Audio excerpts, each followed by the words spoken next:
Welcome to the Evolving Hunter podcast. I started this show because I kept seeing the same pattern. New hunters are excited, motivated, and ready to get outside, but then they hit a wall. That wall is information overload, unrealistic expectations, and a hunting culture that sometimes feels more about highlight reels than real learning. This podcast is about to change that. Hunting doesn't have to be extreme to be meaningful. You don't need a helicopter drop or a wall full of trophies to be a real hunter. What you do need is solid skills, good judgment, respect for wildlife, and a willingness to keep learning. And that's what evolving means here. We're going to talk about the stuff that actually matters, how to get started the right way, how to be safer, how to hunt ethically, how to learn from our mistakes, how to adapt to new challenges, new technology, and a changing outdoor landscape.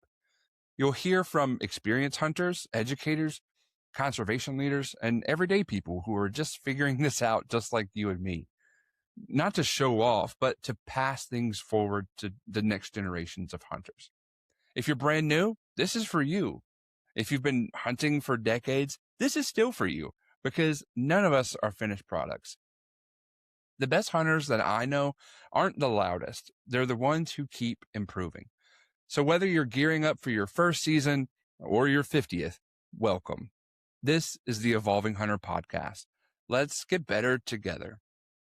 But before we dive in, I should probably introduce myself. My name is Jae, and I work in the hunter education and outdoor learning space. For the last several years, I've been involved in building hunter education courses, working with state agencies, and partnering with conservation organizations, all to help people get started the right way. Here's something else that matters, though. I'm also a relatively new hunter. I didn't grow up hunting. I didn't start until I was approaching 30 years old, and I'm still learning a lot. I remember exactly what it feels like to be overwhelmed, to not know what gear actually matters, or to question if you're doing this right, and to try to find your place in a culture that sometimes assumes that you've been hunting since you were 5. That's a big reason this podcast exists. I sit at an interesting intersection. I get to see how thousands of new hunters move through education programs, and I get to learn from experienced hunters who've been doing this for decades. And at the same time, I'm still walking this path myself. I hunt, I teach, I certainly make mistakes, I ask questions, and I care deeply about keeping hunting ethical, accessible, and sustainable for the next generation. This show isn't about me having all the answers. It's about learning together, having real conversations, sharing what works, what doesn't, and what actually helps people become better hunters. So if you're looking for perfection, you might be in the wrong place. But if you're looking to grow, adapt, and evolve as a hunter, you're exactly where you should be. So let's get into it.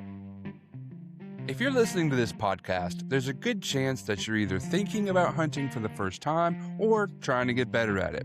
Either way, you need to start with the right foundation. And that's why I'm so excited for the Evolving Hunter podcast to be partnering with CertifiedHunter.com. Certified Hunter offers state-approved online hunter education that's built for real people, not just test takers.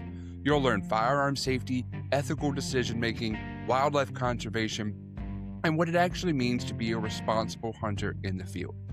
And here's the part that matters most. This isn't about checking a box.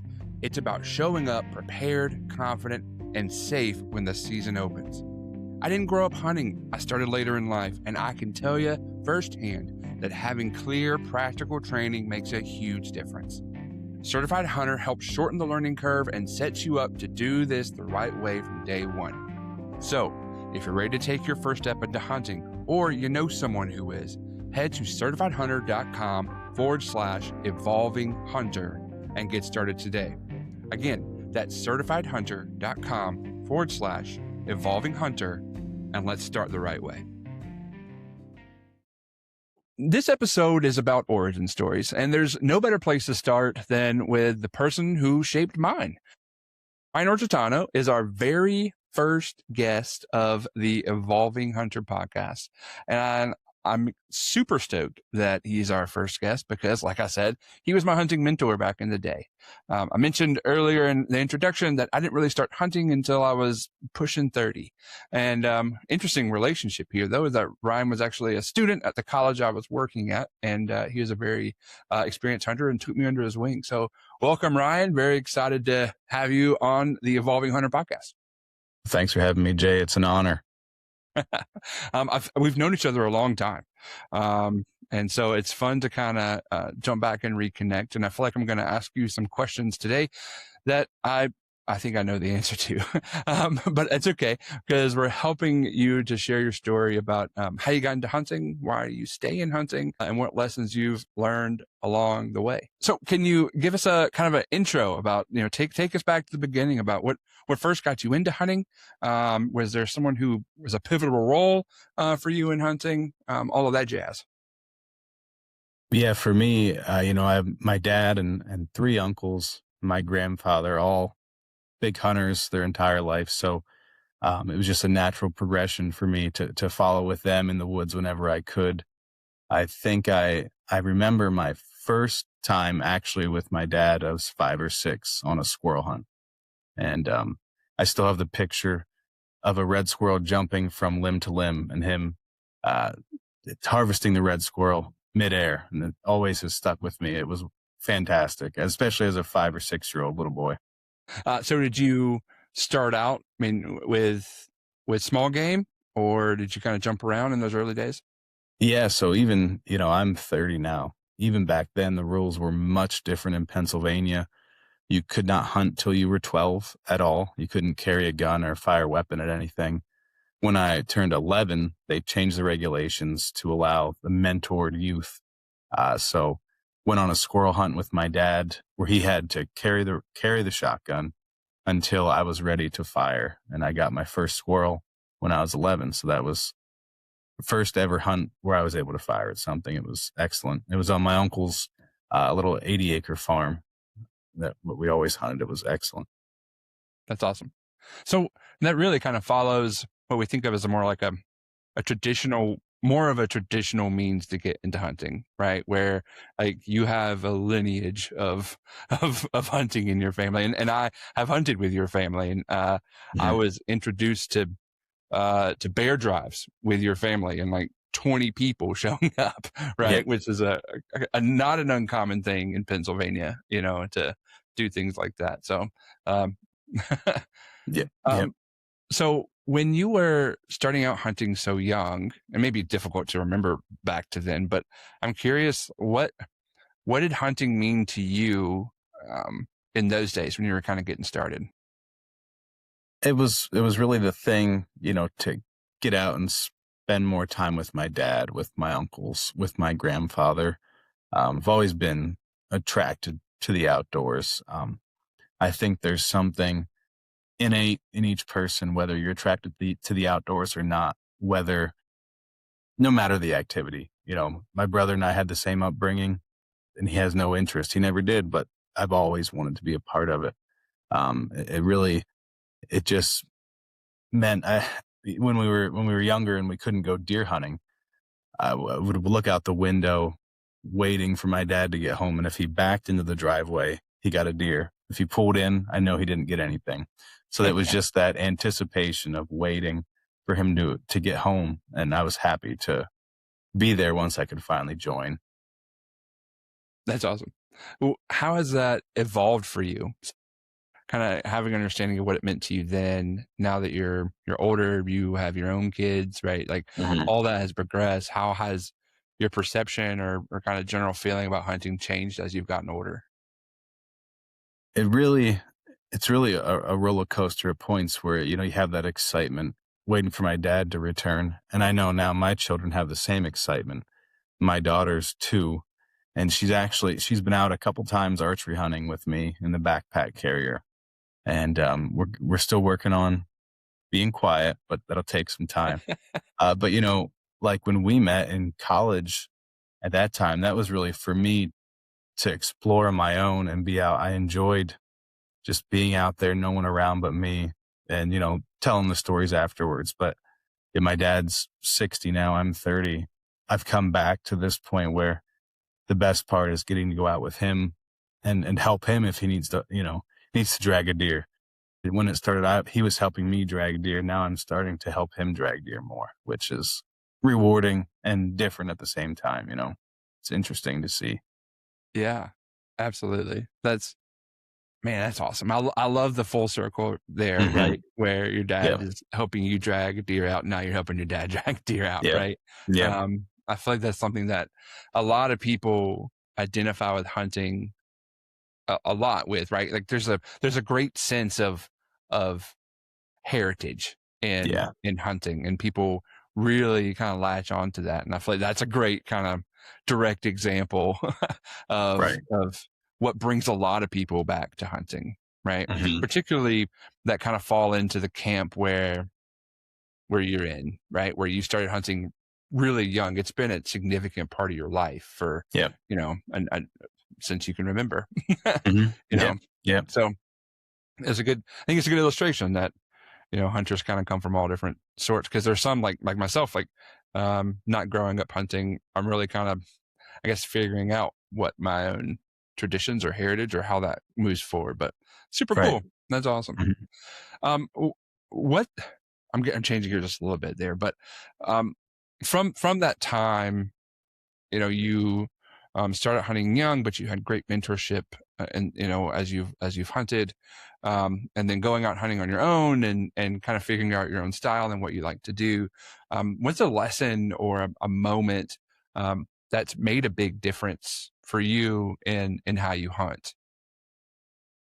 I would say, especially someone who grew up hunting young, your grandfather, your uncles, your aunts, your grandmother, whoever has been hunting and helping you hunt, they've probably showed you spots they like to hunt, and you've strayed a little bit from that. Maybe you piggyback off of them. You're the younger person. They don't mind if you hunt where they like to hunt. So you kind of get that passed down to you. But I learned actually during COVID, believe it or not, at work we were doing a week on, week off to avoid contact. So I thought, well, I'll just travel to West Virginia and hunt turkeys because I have a week off and nothing to do. Turkey season's not in Pennsylvania yet. And I picked a spot on the map and hiked, and I was in turkeys all week long. It was awesome. My first ever out of state hunt. And I kind of reflected on that and said to myself, in Pennsylvania, I bet I have a 500,000 acres of public land within an hour and a half of my house.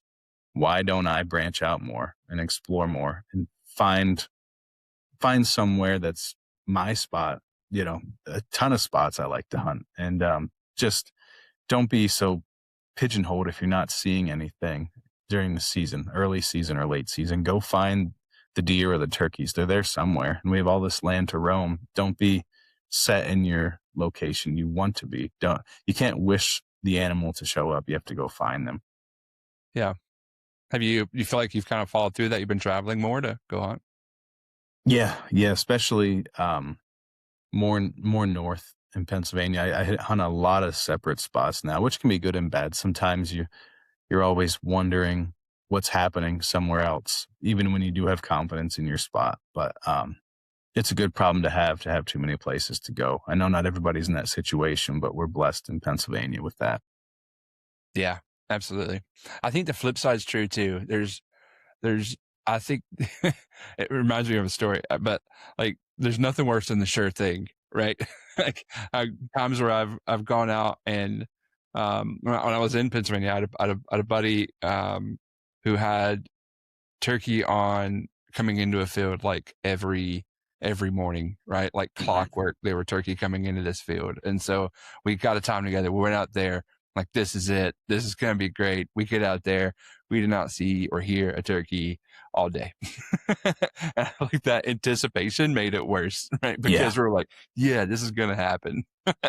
Yeah. Turkeys in PA are so strange. You could hear 15 birds one day and zero the next. It's so hard to tell, especially when you're climbing out of bed at 3:30 to get there. You never know what's gonna happen in turkey woods out here. Yeah, no, absolutely. That's something I've I've yet to be successful on. I've not taken a turkey. To be fair, I moved states, right? I went Mhm. from PA to South Carolina, and I'm still trying to figure out South Carolina, by a lot. But man, Yeah. the elusive turkey continues to elude. That was one thing I never got into as a kid. So my dad is a mover, busy time of year, spring, summer. And I had played baseball growing up, played some in college. I had no time to turkey hunt in the spring. And um, after college, I kind of decided, well, I'd like to try this. And now it's probably my favorite season just because it's something I'm still learning myself and trying to figure out how to be patient enough sometimes. When you hear those gobbles, you just want to chase them down and and get them. Um, so that's one of my favorite seasons now. I'm a late onset turkey hunter in the spring. Um, so it's been fantastic to learn that as I go. That's awesome. So outside of that, obviously this podcast really, it leans toward the beginner hunter, right? Hmm. And helping new hunters to kind of seek out the information that they need, right? As opposed to what it can be really overwhelming when you start trying to, Google spring turkey hunting, right? Or whatever. There's a lot of things that can come up. What do you feel? It can be about turkey or about hunting in general. What do you feel that's something that beginners may be more prone to overlook when they get started in hunting that you may have learned? Well, especially with a lot of the media out there, there's such a drive to buy the best and the greatest equipment. And even myself, yeah, I was out yesterday, last day of flintlock season in PA. I have a jacket that I got on eBay that's really warm. It's a North Face skiing jacket. They make that's warmer than any hunting coat you can buy that's camo. It's green. It's awesome. I got a set of bibs at a yard sale for $25. Warmest bibs I own. Um, that's my warm clothes. So you don't have to go $1,000 in debt to get hunting clothes. I see a lot of that nowadays, and even just everything. The simple. I wear Keen boots. I don't wear $600 boots. I hike all up and down the mountains. Where I live in PA, there's some steep places to go. They work just fine.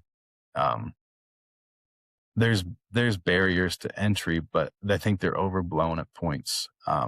You can go anywhere on public land and see a deer, see a turkey. I've spent a lot of time this year in great spots and didn't see anything, but you have to accept that's the fact that that's hunting. It is. You have to make peace with being in nature, and you'll have a great day no matter what you're doing. I'm glad you brought up flintlock. So one of my favorite hunting memories was with Mhm. you. Yep. So I used to work in higher education, and around like the holiday time, I had tons of time off because students weren't there. And so you and I I borrowed I think it was like a spare flintlock that you had. First off, Yep. I think Pennsylvania has like a flintlock season that it starts like right after Day Christmas, after right? Christmas. Yeah, Yep. and runs till mid-January or late Yep. January. Not Mid-January. Yep. exactly a warm time in north central PA where we were. Very snowy time the season that we were there, but you and we hunted like every day for Mhm. that period of time. I can't say it was particularly productive, but we had a ton of fun. Yeah, it varies. Yesterday I went out, I saw 16 deer. It just No depends. way. They're so grouped up in the wintertime when it's a hard winter like we've had. So it just depends. But yeah, that's why flintlock season's always been special to me because once I got my driver's license in high school, those breaks during school between Christmas, New Year's till you go back to school and through college, I was out every single day in the woods. Nobody else is around. It's so cold, but it's just enjoyable. And I enjoy winter in the woods. The snow on the ground, the wind's blowing. You know, you're the only one out there. Yeah. Well, that's about 16 more deer than we saw Yeah. Yeah. during I take that back. I think we saw two like running through the woods. with zero chance to harvest that with a Yeah, flintlock. it is. It can be difficult depending on where you're at because the pressure, as you know, is immense through rifle season Yeah. in Pennsylvania. So you get about 2 weeks off for the deer to get back to normal, and then you get back after them, and they're pretty much onto the game. They know to run when they see you. Yeah. But still, really, some of the best time I've ever had hunting. Mm-hmm. Mm-hmm. The little Debbie cakes in your Jeep and cruising around the mountains there. That's super Mm-hmm. fun. But Yep. so during that time, right, you're the person that got me into hunting, right? I'd always had interest in hunting. I had a background like the outdoor education side, but not necessarily the hunting, fishing side. I'm curious, like what makes you or made you willing to mentor new hunters like me? I felt like I was in a special role at our college just because I commuted. I lived 5 minutes away. I could lend anyone anything they wanted to be outdoors. From freshman year on, uh, classmates, anybody that wanted to go, I was taking them hunting or fishing with me just to get them exposed. It's a place, I grew up there. I went to college there. I love it there. I'm still there. I'd like to, spread that joy I have for the location with those who are, working there or going to school there. And because I'm sure you know the sentiment, a lot of people that come from larger cities don't enjoy the experience of the small town in the central Pennsylvania.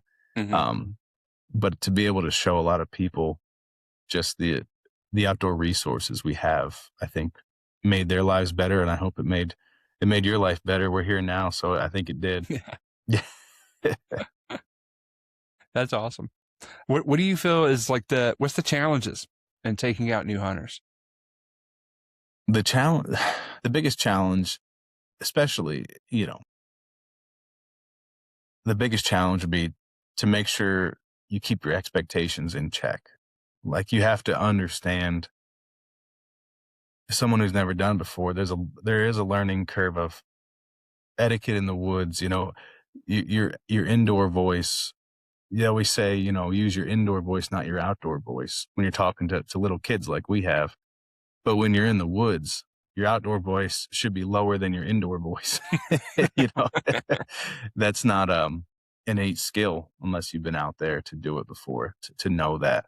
Especially when I remember freshman year, one of my classmates and fellow bio majors was from inner city Baltimore, and he wanted to go out.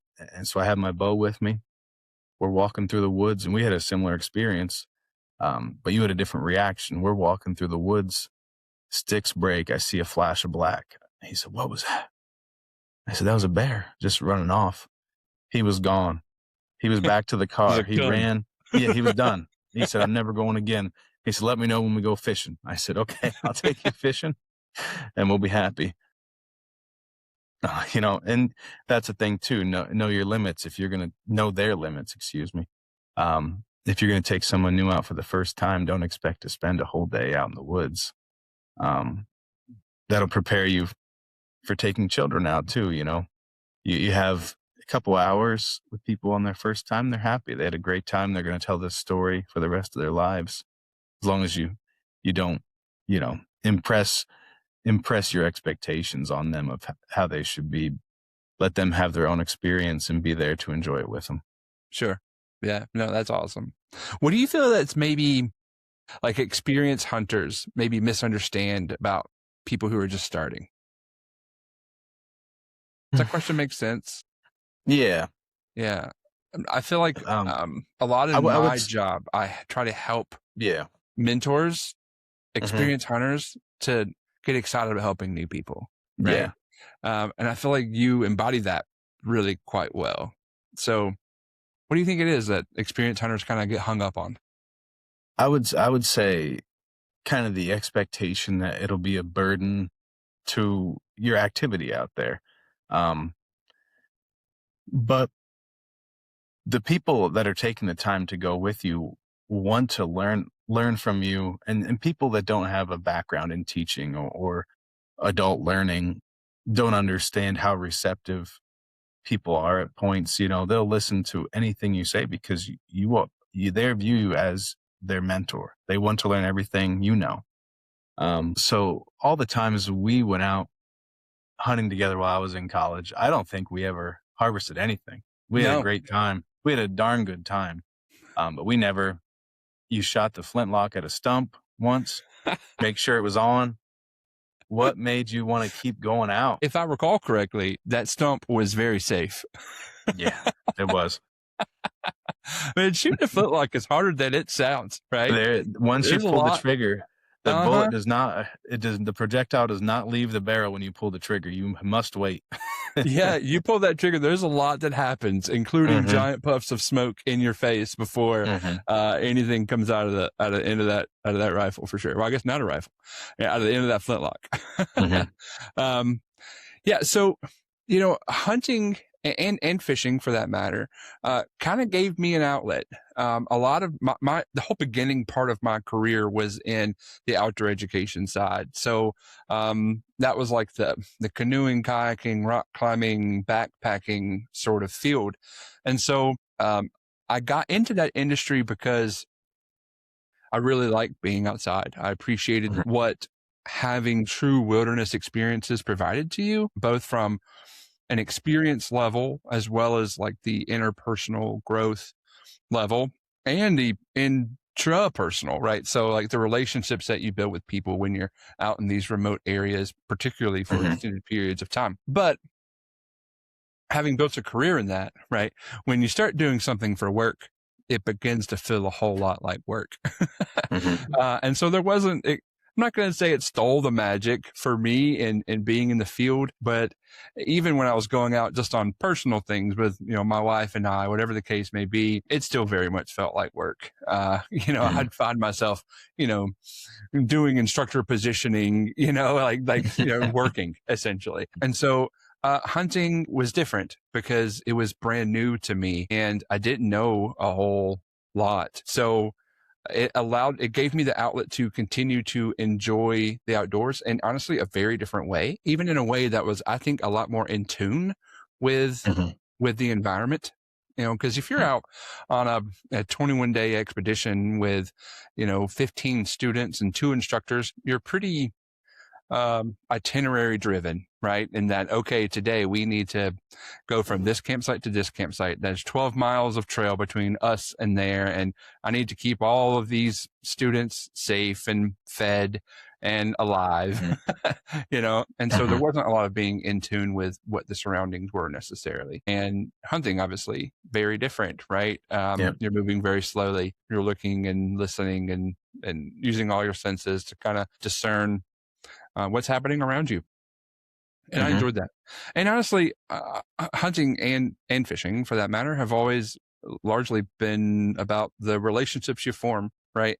Like, I really didn't care. Like, you and I went out quite a few times, right, hunting together, and we never, I never harvested anything in that time period, but I had a ton of fun, right? It was fun riding around the dirt roads of Pennsylvania with you and chit-chatting and, swinging by and picking up those little apple pies or whatever it was that we get from that, that little convenience store.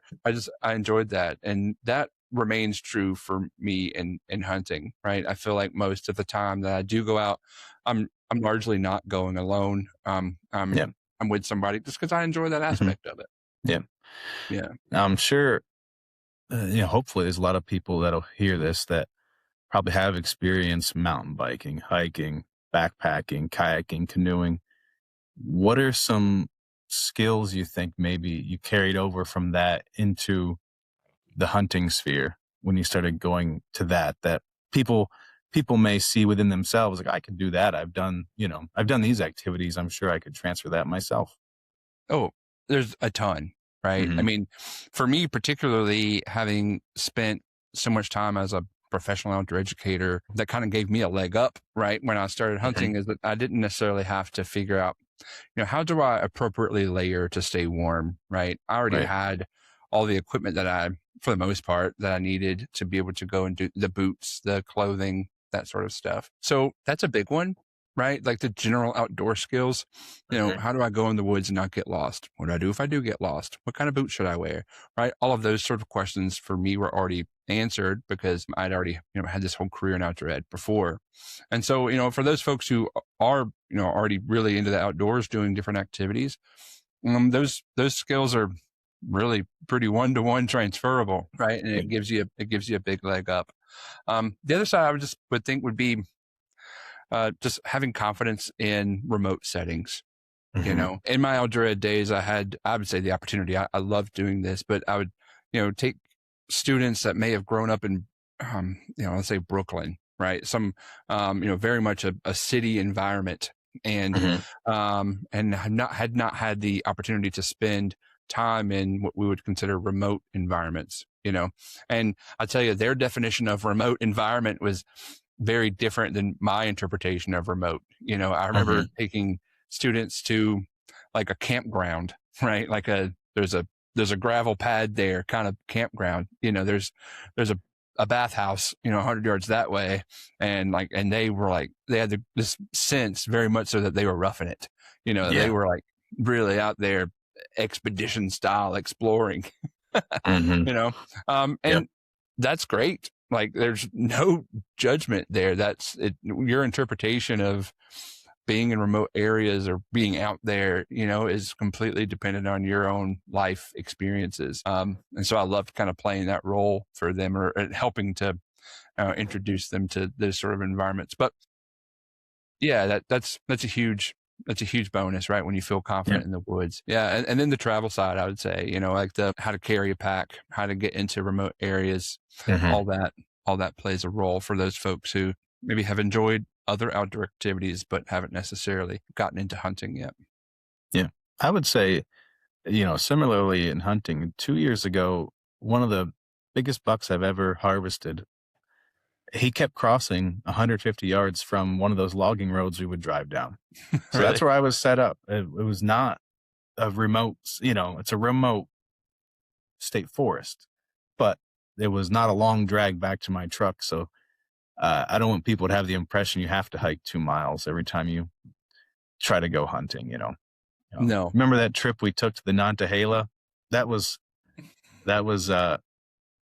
weather like we're having right now here in PA in the single digits, with a lot of people not familiar with that sort of thing. Yep. That was interesting. Yeah. No, and honestly, weather that was completely unanticipated. So we came down to Western North Carolina, not even for hunting, just it was a trip with school to do kind of like an adventure sports tour of Western North Carolina, which included like mountain biking and rock climbing. And when we left, the forecast was totally different than what we arrived to, where it was like, nights in the teens and snowing and man, this was late March. Yeah. It made for absolutely an interesting trip. There are a lot of, in outdoor ed, we use the phrase shift, cancel, go a lot, right? Either you're going to shift, you're going to cancel, or you're going to do the original plan. Well, in that situation, there was a lot of shifting to make that trip work. But remember, we went to the Ryan's buffet and they ran out of sweet tea before you got there. Man, as a Southerner, right, taking a group of students from Pennsylvania, I was very excited to introduce them to the idea of Ryan's. I don't know if those are still open anymore, but man, yeah. that's super funny. Yeah, but honestly, it's what you just said is a huge part of this podcast, right? There are a lot of hunting podcasts out there. And I listen to all of them. Like I love hunting. I love to listen to things about hunting. Like you introduced me to, was it Meat Eater? On the way back from that trip. On the way back from that trip, we listened to like 12 episodes because we had a very long drive. So I'm a huge consumer of that kind of media, and I'm not disparaging it at all. I love it. But I do feel that it can kind of present this idea of like aspirational hunting, right? Where like you're not a real hunter unless you're out there, carrying a bull elk on your back for, 75 miles or, that kind of stuff. I think that's really, it can be really intimidating, right? When you're a new hunter and you're saying, okay, I would like to start hunting and how do I get involved in this? Next thing you know, hunting, unless you're extreme hunting, You almost Yeah. feel like you're not fitting in right into the community. But ultimately, I would say the majority of hunters, right, they're walking, 100 yards from the truck to a stand or a blind or whatever the case may be. But ultimately, those folks are just as much hunters as you and me, right? Yep. And so I feel strongly about communicating that message and helping new hunters in that regard. Yeah, absolutely. So I'm curious, after all these years, what keeps you coming back season after season to hunt? Really, for me, being in the woods or on the water, it's the most peaceful time in my life. We all work in front of computer screens. I drive around the state. We're stuck to our phones. I enjoy nothing more than losing service and being unreachable for an entire day in November. It just purifies your soul. It makes you feel in tune with the world in a way that you can't at a computer chair. Um, and on a different note, I look forward to the day, when my kids harvest their first animal, or they love. We do a lot of fishing together right now because it's a little more manageable with two little ones. But the day will come soon where we're out there together, and I can't wait for them to have success of their own. That's awesome. One of my favorite stories from our time together in the woods. And actually, I ran across this picture on my phone the other day, which reminds me of it. You and I went out fly fishing, and we went to a spot that you had picked out and wanted to go to. And we got there. We hiked for not an insignificant distance to get to this little spot. And this stream was about, I don't know, 1.5 feet wide. Do you remember this? It was tiny. Yep. And then you were just super adamant and stoked on like native brook trout, catching one. And you ended up catching this one that was, I don't know, 6 inches long. Yeah, there's some small. Yeah, take my picture, and I still have that picture on my phone. Yeah. You holding up this little 6-inch fish, which is awesome, right? But I think it does highlight the idea of, it's about getting out and disconnecting, having fun with some friends, catching little tiny minnows. Hey, I love brook trout fishing because it's, all across the country we put big giant rainbows in that are beautiful and fun to catch. But I appreciate having a spot where the water holds the fish it's supposed to. The things that were there before we went around, put all those big slobs in, which are awesome. I do love them too, but I enjoy the pristine landscapes, which our state forests and game lands provide, thankfully. Yeah, that's awesome. I know this isn't a fishing podcast, but it can be. Yeah, it can be. Let's change it right now. Yeah. No, I miss Pennsylvania, man, for the fishing. Just being so close to just wonderful trout streams right there. I loved it. I never caught a daggum palomino. But yeah, whatever the correct name for it. Golden rainbow. Right, golden rainbow. Man, I ended up finding one in a hole in an area that we frequented a lot, and I never could. I probably spent 1,000 casts on that darn fish. They are smart, man. For whatever reason. I don't know if it's just because everyone goes after them, but they know a lure from a real presentation. They're hard to catch. Yes, they do. Yep. I couldn't close the deal. Yeah. But so if the meat and potatoes, right? If someone listening to this podcast and they have a desire, interest to start hunting, or even just to get better, in the upcoming seasons, what's some advice that you would give to them in their pursuit of getting started, or even just getting better? Well, I think, this time of year, January, February, March, early April, you can start by just going to an area you'd like to hunt and hike. all the sign from, if we're talking deer hunting, all the rut sign is still there. Unless you have a ton of snow, you're not going to see scrapes, but you can still see all the rubs.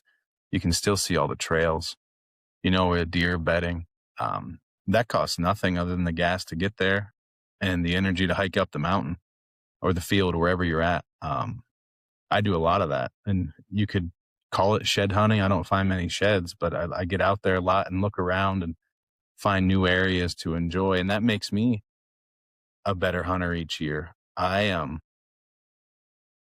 one thing I like to do, I just put my phone away. Don't look at Onyx or Hunt Stand, whatever app you use. I'll go to an area, say you find a deer bed, put my phone away, and I'll start walking in a direction. And as if a deer's walking in pretty good cover, not out in the open, they're probably going to follow the path of least resistance. I just follow the path of least resistance and see where it takes me. And you learn the landscape a little better. And sometimes you do that, and then you come to a crossroads of 4 or 5 deer trails. And wow, this would be a great spot to hunt, because whatever direction they're coming from, this is where the landscape's leading them. That's one of those things, like we said, you can't make the deer or the turkey appear where you're hunting. You have to find them. And that's one way to do it. And that doesn't cost anything. It's just a hike. You're out becoming a better woodsman. Yeah. So on the flip side of that, what do you feel is a mistake to maybe try to avoid when you're just getting started out in hunting? Don't get the top of the line, best of everything with the money, involved with it. I still don't operate like that myself. Because if you don't have success in the first year or two, and you spent $1,000 on a bow, and then 200 on arrows, and another 100 on broadheads, and you're just going to feel bad because you didn't have any success, and you did what the traditional media told you to, got the best of everything. And I would say, understand as a new hunter that you don't have any bad habits yet. So you're able to form good habits from the start. I started young, and I had some bad habits because when you're young, you kind of formulate your own ways of doing things. I had to reprogram the way I shoot my bow a couple years ago, because I could not stop jerking the trigger on my release. No matter what I did, I couldn't stop. So I had to change to a thumb button release and change my entire mantra. And I've become a lot better since, but there are things that you learn when you're younger that you just accept as the way things are. But as you're older and conceptualize better, you can learn the right way from the start. So that's a big positive to being a late onset hunter. Sure. So you mentioned habits. What do you think would be a good habit, or a few good habits that would be beneficial to start building? I think one of the best habits you can get into right off the bat would be to familiarize yourself with your firearm or your archery equipment. Just because, no matter what you're hunting, that you'll be using one of those things to harvest an animal, hopefully. If you're not prepared, you don't know every square inch of your firearm or archery equipment, it can cause hangups. It can cause, you can bump a limb, know your surroundings, just know every square inch of it, and make sure that when the time comes, that's second nature to handle that firearm or your bow or crossbow. So it's an extension of your own body, So spend some good time on the range. Yeah, spend some time on the range. Yeah, that's awesome. Totally agree with that. It's I think it's easy to get really excited about the hunt, right? Mm-hmm. Like, I'm going to go hunting, next season, and to spend a lot of time focused on what it may feel like or what you're going to do, whatever the case may be. But, those preliminary actions, right? Or the practice to get you there to game day, right? It is really what makes the biggest difference, or makes a big difference when it actually comes to fruition. When the nerves get involved, when the excitement get involved, being able to Right. kind of uh, be more acting on not premonition, but like, some habits that you've built and how that you use your firearm or your Right. archery equipment. Yeah, Yeah. that's Yeah. awesome. I would also say have a plan for what you'll do to process the animal Yeah, once you're done, because it can be kind of shocking to people. If you take a deer to a processor, it could be over $100 now. So understand, maybe you want to get a cutting board and a vacuum sealer and do it at home. If you have the space and ability, depending on what you're harvesting, you may need more space than others, but have a plan and make sure that you utilize everything that you harvest. yeah, absolutely. Very cool. So, this podcast is called The Evolving Hunter. So I'm curious, what to you does being an evolving hunter mean? Well, I would hope I'm always changing for the better, learning new trips, learning new tricks, learning new tips, using those to better myself and those around me. And I think with every passing year, you learn just an incredible amount of lessons. And all too often, we find ourselves making the same mistake twice in the woods, whether that be, how the wind blows us out, or just not being able to control your emotions when the big buck steps out.